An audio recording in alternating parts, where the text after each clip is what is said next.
Au cœur des années 1930, dans un Sénégal où les voix des griots chantaient encore les épopées d'antan, naît Pape Alioune Diop. Enfant des ruelles sablonneuses, il grandit dans un pays qui découvre peu à peu l'ivresse du ballon rond. Le football, ce jeu venu d'ailleurs, est devenu pour les jeunes Sénégalais un terrain d'expression, un espace de liberté et de rêve. Pape Diop, déjà, est fasciné par ses passes rapides et ses frappes puissantes qui animent les matchs improvisés sur les terrains vagues. Le jeune Pape ne tarde pas à faire parler de lui. Il intègre le Foyer France-Sénégal, un club modeste, mais déjà pétri d'ambition. Là, il apprend la rigueur, la discipline et la fierté de porter un maillot. Chaque entraînement est pour lui une aventure, chaque match un pas de plus vers son rêve d'enfant, se mesurer au meilleur, briller sur des terrains où le public vibre et où l'honneur est en jeu. Derrière son regard déterminé, on perçoit déjà la graine de l'entraîneur qui sommeille. Car Pape Diop n'est pas seulement un joueur, il est un observateur attentif, un apprenti stratège qui décrypte les tactiques, les gestes et les attitudes. Pour lui, le football n'est pas qu'un spectacle, c'est un art de vivre, une philosophie qui se nourrit de l'intelligence collective et de la passion individuelle. À cette époque, peu de jeunes Sénégalais imaginent franchir les océans pour embrasser une carrière professionnelle en Europe. Mais Pape Diop, lui, rêve grand. Son talent et sa détermination, alliés à une personnalité humble et charismatique, finiront par lui ouvrir les portes de l'Hexagone. C'est le début d'un parcours qui, déjà, s'annonce comme une épopée. L'appel de l'Europe. Le rêve de Pape Diop s'accomplit au milieu des années 1950 lorsqu'il quitte son Sénégal natal pour rejoindre la France, berceau du football européen. Son arrivée à Nîmes marque le début d'une nouvelle ère pour lui, celle de la confrontation avec les meilleurs, sur des pelouses où l'exigence et la discipline sont les maîtres mots. Le Nîmes olympique, à l'époque, est l'une des équipes les plus redoutées de l'Hexagone, se mesurant aux géants que sont le Stade de Reims et le Racing Club de Paris. Pour Pape, c'est une plongée au cœur d'un monde où la compétition est rude, où la moindre erreur peut coûter cher, mais où chaque minute passée sur le terrain est un enseignement précieux. À Nîmes, il partage le poste de demi-centre avec Charles Alfred, un joueur franco-antillais promis à remplacer la légende Robert Jonquet. Dans ce système de jeu où un seul demi-centre est titulaire, Pape Diop apprend la patience, la ténacité et l'humilité. Il observe, il s'adapte, conscient qu'ici, rien n'est acquis, que seul le travail paie. Mais cette expérience en Europe ne se limite pas à la conquête d'une place sur le terrain. Pour le jeune Sénégalais, c'est aussi un laboratoire d'idées, un lieu où il découvre la science tactique du football, la rigueur des entraînements et la force du collectif. Ces valeurs, il les absorbe, les grave dans son esprit et les fait siennes. Car Pape Diop sait déjà qu'un jour, elles seront les piliers de sa mission de bâtisseur, de formateur et de guide. Malgré la concurrence et les obstacles, il garde la tête haute. Le professionnalisme européen le forge, le durcit, mais ne l'ampute jamais de sa passion intacte. Il comprend, dans cette expérience, que le football est un univers impitoyable, mais aussi une école de résilience, où la grandeur se mesure non aux victoires individuelles, mais à la capacité de se relever encore et encore. Lorsque l'heure vient de rentrer au Sénégal, Pape Diop emporte avec lui bien plus qu'un simple souvenir d'aventure, il ramène une conviction profonde et une vision élargie du football, prêt à les partager avec ses frères, ses compatriotes et les futures générations de Lions. Le retour du fils prodigue. C'est auréolé de cette précieuse expérience européenne que Pape Diop foule de nouveau le sol sénégalais, prêt à partager tout ce qu'il a appris.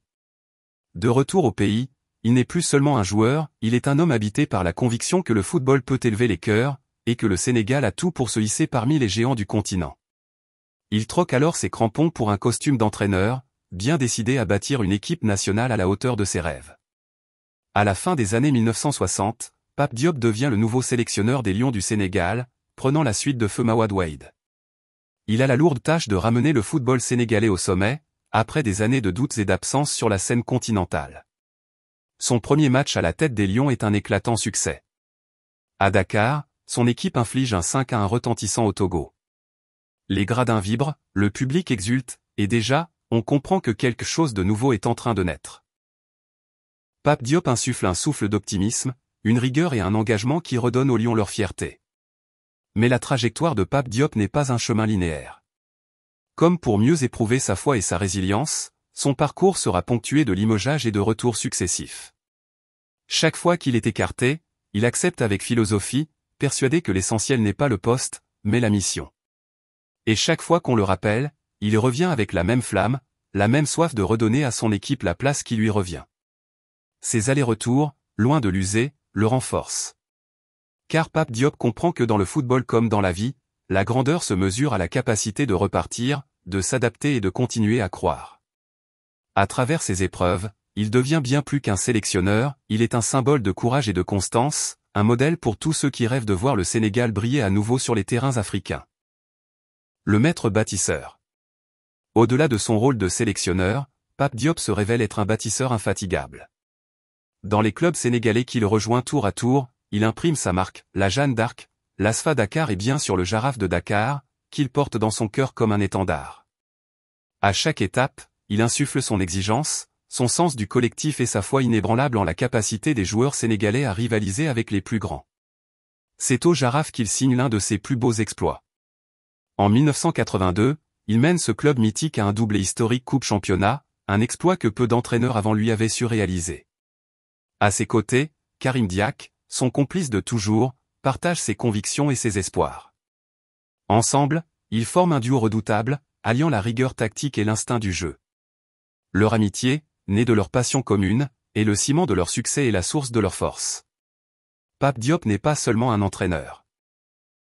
Il est un éducateur, un mentor qui voit plus loin que les victoires immédiates. Dans chaque joueur, il déchiffre un potentiel à révéler, un rêve à accompagner. Il ne se contente pas de diriger, il forme, il conseille, il inspire. Sa méthode ? La rigueur et l'écoute, la fermeté et la bienveillance. Il sait que pour bâtir une équipe solide, il faut d'abord comprendre les hommes qui la composent. Son approche est empreinte de modernité, héritée de ses années en France, il sait que le football ne se joue pas seulement sur le terrain, mais aussi dans les esprits. Il encourage ses joueurs à réfléchir, à prendre des initiatives, à devenir des acteurs du jeu et non de simples exécutants. Son objectif ? Créer des équipes capables de penser, de s'adapter et de résister à la pression, même dans les moments les plus cruciaux. À travers son travail de bâtisseur, Pape Diop redonne au football sénégalais ses lettres de noblesse. Il façonne une génération de joueurs fiers, soudés et animés par l'amour du maillot. Et partout où il passe, il laisse l'empreinte d'un homme qui croit dur comme fer en la grandeur de son pays. L'Odyssée du Caire. En 1986, l'heure de gloire de Pape Diop et de ses Lions sonne enfin. 18 années s'étaient écoulées depuis la dernière participation du Sénégal à la Coupe d'Afrique des Nations. 18 années d'absence, de frustration et d'attente. Et c'est Pape Diop, avec sa détermination inébranlable et son sens inné de la stratégie, qui met fin à cette longue traversée du désert. Avec une équipe composée de talents exceptionnels Jules François Bocandé, Oumar Gueysen, Amadou Diop, Boy Bandi, Oumar Touré, Cheikh Seck, Pape Fall, Racine Kane et tant d'autres, Pape Diop se lance à la conquête du Caire, symbole de la grandeur du football africain. Pour lui, ce tournoi n'est pas seulement une compétition, c'est un retour au premier plan, un signal envoyé à tout un continent que le Sénégal est de nouveau prêt à rivaliser avec les meilleurs. Son équipe n'est pas seulement forte techniquement. Elle est animée par un esprit de revanche, un désir ardent de prouver à tous que le Sénégal n'est pas un simple invité, mais un adversaire redoutable. Sous la houlette de Pape Diop, les Lions jouent avec panache, avec une détermination qui force l'admiration. Les adversaires comprennent vite que cette équipe-là, façonnée par un homme d'exception, n'est pas venue pour faire de la figuration. Le Caire, cette ville millénaire où résonnent les légendes des pharaons, devient le théâtre d'une renaissance. Pour Pape Diop, chaque match est une bataille, chaque entraînement une quête de perfection. Il guide ses joueurs avec patience et fermeté, leur rappelant sans cesse que le succès est à portée de main, mais qu'il faut le mériter sur le terrain, minute après minute, passe après passe. Cette CAN égyptienne n'est plus qu'un simple tournoi. C'est la consécration d'un parcours, l'aboutissement de sacrifices et de rêves partagés. Même si la victoire finale leur échappe, Pape Diop et ses Lions reviennent au Sénégal la tête haute, porteurs d'un espoir retrouvé. Le football sénégalais, grâce à leur courage et à la clairvoyance de leur entraîneur, est de nouveau sur la carte de l'Afrique. L'homme de conviction et de transmission. Au-delà de ses victoires et de ses performances sur les terrains, Pape Diop s'affirme avant tout comme un homme de conviction et de transmission. Car pour lui, le football ne se résume pas à des matchs gagnés ou à des titres accrochés aux vitrines, il est un moyen de bâtir des hommes, de forger des caractères et de donner aux jeunes la foi en leur propre force. Abdoulaye Diop, doyen et chroniqueur inépuisable du football sénégalais, garde le souvenir vivant de cet homme qui, loin de l'orgueil et de la suffisance, savait écouter, consulter, discuter. Pape Diop n'était pas de ceux qui imposaient leurs idées sans partage, il aimait échanger, confronter les points de vue, pour mieux peaufiner ses choix tactiques. Sur les bancs de touche, il combinait la fermeté d'un chef et la sagesse d'un mentor, convaincu que l'intelligence collective était la clé de la réussite. Sa plus grande force résidait sans doute dans cette capacité à faire confiance à l'expertise locale. Là où d'autres se laissaient séduire par les illusions de l'étranger, Pape Diop croyait au talent de son pays, aux joueurs qu'il formait et accompagnait. Il dirigeait des stages, formait des entraîneurs, et n'hésitait jamais à plonger ses jeunes protégés dans le grand bain, persuadé que l'expérience, aussi rude soit-elle, était le meilleur des maîtres.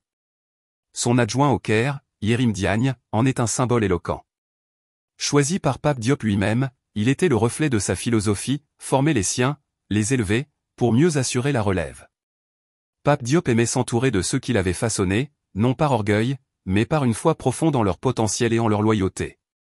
Cette croyance en l'expertise locale et en la formation était le fil rouge de toute sa carrière.